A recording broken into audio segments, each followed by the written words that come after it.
नमस्कार विद्यार्थियों, welcome to my YouTube channel zoology with Joy. आज हम सबसे पहले डिस्कस करेंगे बीएससी पार्ट सेकंड का एग्जामिनेशन पैटर्न क्या है और आपका सिलेबस क्या है। हम बात करेंगे जेएनयू जोधपुर के संदर्भ में।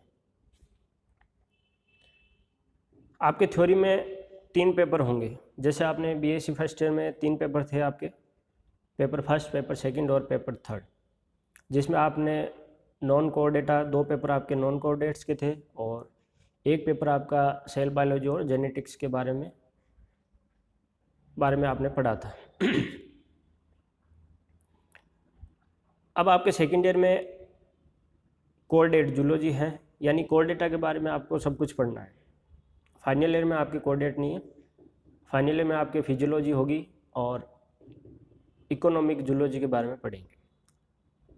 तो आपका पेपर फर्स्ट है coordinate structure and function, paper second है आपका डेवलपमेंट बायोलॉजी और पेपर थर्ड है इम्यूनोलॉजी, माइक्रोबायोलॉजी और बायोटेक्नोलॉजी। तो कुल आपके ये 3 पेपर होंगे। प्रत्येक पेपर आपके 50 मार्क्स का होगा, यानी टोटल 150 मार्क्स का होगा। इसमें आपको 54 मार्क्स लाने कंपल्सरी होंगे, अदरवाइज आपके बैक आ जाएगी। ऐसे आपका प्रैक्टिकल होगा 75 मार्क्स का और उसमें मिनिमम आपके 27 मार्क्स लाने अनिवार्य होंगे। आपका जो एग्जाम पैटर्न है, पेपर है, वो 3 भागों में डिवाइड होगा, सेक्शन ए, सेक्शन बी और सेक्शन सी। सेक्शन ए में 10 क्वेश्चन आएंगे जो आपको सारे के सारे करने कंपलसरी होंगे। इसमें आपको अथवा का ऑप्शन नहीं होगा और प्रत्येक क्वेश्चन आपका 1 मार्क्स का होगा। ऐसे सेक्शन बी होगा, इसमें भी 10 क्वेश्चन आएंगे, लेकिन इसमें आपको 5 क्वेश्चन करने हैं, यानी कि प्रत्येक यूनिट से आपको 1 क्वेश्चन करना है और ये प्रत्येक क्वेश्चन आपका 3.5 मार्क्स का होगा। ऐसे ही आपका सेक्शन सी है, सेक्शन सी में भी टोटल 5 क्वेश्चन आएंगे, लेकिन आपको अटेंड 3 ही करने और ये 7.5 मार्क्स का होगा।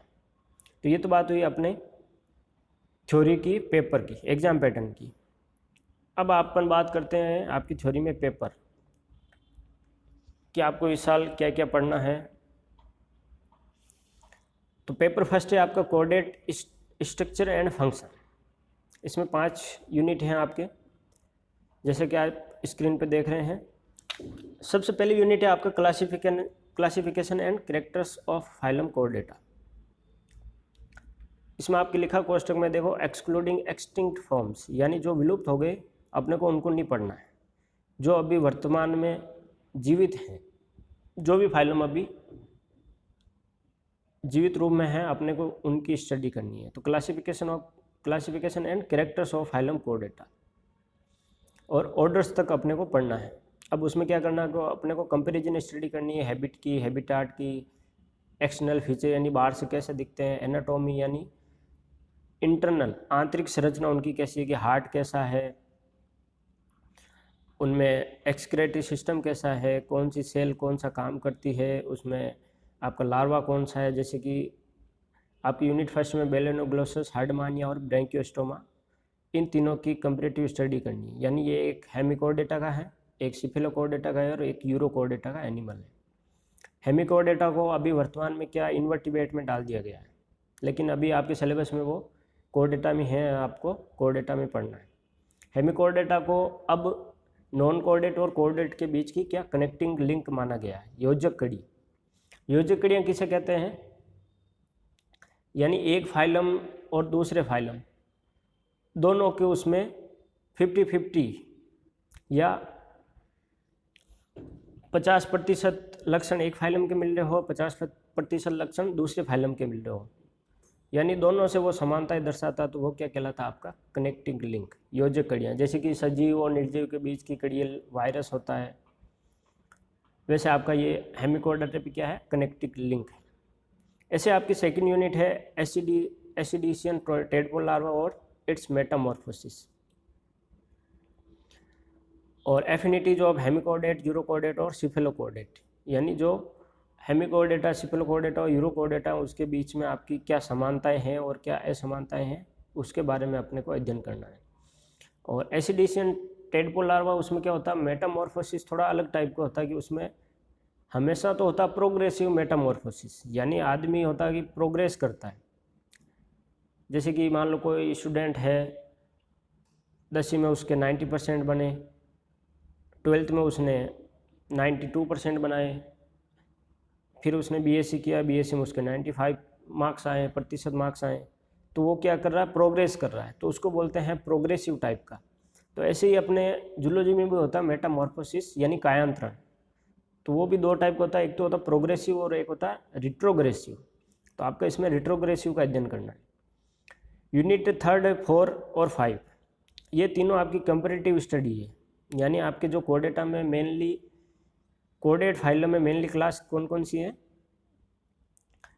पीसीज हो गया आपका, पीसीज के बाद आएंगे आपके एम्फीबिया, एम्फीबिया के बाद रेप्टाइल्स और रेप्टाइल्स के बाद मेमल्स। तो जैसे कि आप इसमें स्क्रीन पे देख रहे हैं, राना, यूरोमेस्टिक्स, कोलम्बा एंड ओरिक्टोलेगस। राना तो आपका हो गया एम्फीबिया,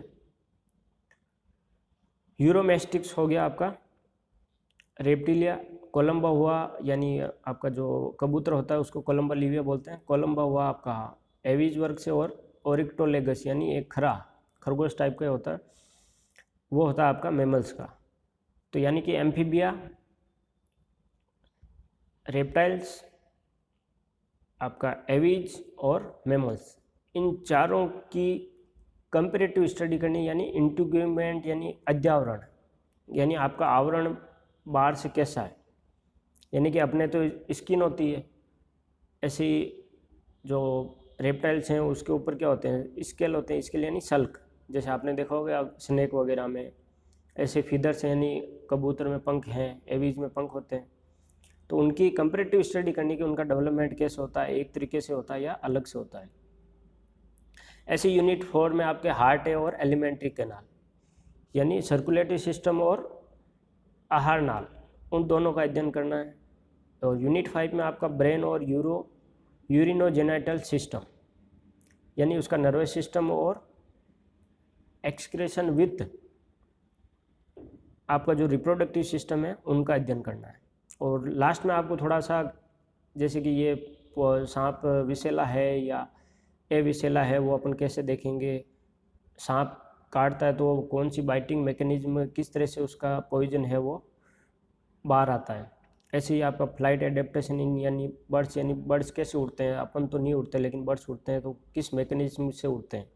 और एडेप्टेशन इन एक्वेटिक मैमल्स, यानी कि जो भी एनिमल है वो उस वातावरण में ढलने के अनुसार एडेप्ट हैं, तो वो कौन कौन से एडेप्ट हैं जो उसको उस वातावरण में रहने के लिए सहयोग प्रदान करते हैं, तो वो अपना क्या कहलाता है, अनुकूलन। तो वो अपन सारी चीज़ें पढ़ेंगे पेपर फर्स्ट में। पेपर सेकंड है डेवलपमेंट बायोलॉजी। डेवलपमेंट बायोलॉजी में आज पहला वीडियो रिकॉर्ड हो गया है, उसके बाद आपका नेक्स्ट कंप्लीट पेपर सेकंड के अभी वीडियो आएंगे डेवलपमेंट बायोलॉजी के, उसके बाद ही अपन पेपर फर्स्ट को देखेंगे। तो अभी जो फर्स्ट वीडियो आ रहा है उसमें आपका इंट्रोडक्शन है, उसके बाद अपन ये यूनिट फर्स्ट से स्टार्ट करेंगे। जो नेक्स्ट वीडियो होगा उसमें आपको गैमेटोजेनेसिस यानी formation of egg and sperm और वाइटलोजेनेसिस फर्टिलाइजेशन की बात करेंगे। ऐसे ही आपकी यूनिट सेकंड में क्लीवेज, ब्लास्टूला का फॉर्मेशन हुआ, मॉर्फोजेनिक मूवमेंट हुआ, ये सारा अपन गैस्ट्रोला तक यूनिट सेकंड में पढ़ेंगे, यानी कंप्लीट लगभग एम्ब्रियोलॉजी हो जाएगी आपकी यूनिट फर्स्ट और सेकंड में। यूनिट थर्ड में फिर क्या होगा कि ऑर्गेनोजेनेसिस, वो अपन देखेंगे कि अलग अलग टाइप का, इसमें आपका थोड़ा बहुत पार्ट प्रैक्टिकल का भी है। यूनिट 4 है वो थोड़ा स्टेम सेल और जो कि आपकी थोड़ा बायोटेक से रिलेटेड पेपर है यूनिट 4 में जो चैप्टर है। और यूनिट जो 5 है वो ऑर्गेनोजेनेसिस, यानी ऑर्गन्स का निर्माण, ये एलिमेंट्री कैनाल्स, आई, किडनी, गोनेड्स, ये कैसे बनते हैं उनके बारे में अपन पढ़ेंगे। ऐसे पेपर थर्ड है, पेपर थर्ड इम्यूनोलॉजी, माइक्रोबायोलॉजी और बायोटेक्नोलॉजी, यानी प्रतिरक्षा विज्ञान, सूक्ष्म जीव विज्ञान और बायोटेक्नोलॉजी, यानी आपका जैव प्रौद्योगिकी, इन तीनों को मिला के एक पेपर आपका इंक्लूड है। इम्यूनोलॉजी के बारे में अभी जैसे कोरोना वायरस का चल रहा है तो इम्यून सिस्टम चारों ओर से यही बातें चल रही, तो आप इसके बारे में काफ़ी जान चुके हैं अब। लेकिन अब ये आपका मॉलिक्यूलर बायोलॉजी, आपकी बॉडी में कैसे काम करती है, कौन सी सेल आती है, आपका कोई वायरस आता है, कोई बैक्टीरिया आता है, तो कौन कौन सी सेल कैसे काम करती है, वो अपन इसमें यूनिट फर्स्ट में पढ़ेंगे।